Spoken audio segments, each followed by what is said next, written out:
Well, thousands of homes were destroyed in the Bayou parishes, leaving many people virtually homeless following Hurricane Ida. Danny Monteverdi recently spoke to one Thibodaux resident who was evicted from his apartment after the storm and has this message from that man. The further you drive down Highway 56 in Terrebonne Parish, the worse it seems to get. This is the area Hurricane Ida's eyewall violently straddled for hours as it made landfall. Trucks and boats were tossed around like child's toys. This fishing camp was on 13-foot pilings. They snapped like twigs, and the camp now rests in the bayou. Housing is horrible. I guarantee you can't go more than 50 feet without seeing a camp completely destroyed. You'll probably see a pile of trash every 15 feet. Joseph Borg was left homeless after his apartment in Thibodaux was damaged by the driving rain. We've been evicted. Everybody.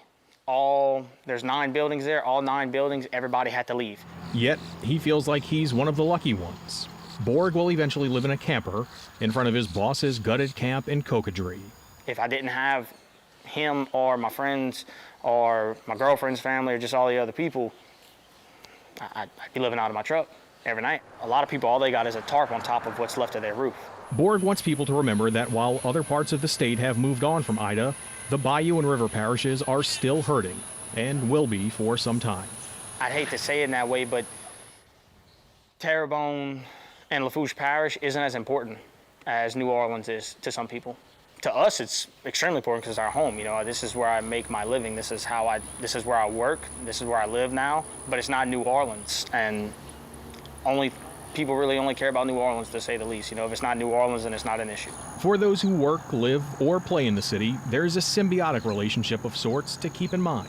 The shrimp that it says local Louisiana, I'd say 50% of it probably comes off of this canal, or if not here, off of Dularge, or Fouchon, or Leeville, Grand Isle. You know, the areas that were completely destroyed is where a lot of the food you're going to eat is going to come from. Borg says the coastal communities will rebuild, but they could use some help.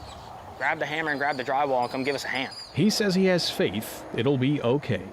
If I try and do things in the eyes of God, then God's going to help me out. Reporting in COCODRIE, Danny Monteverdi, Eyewitness News.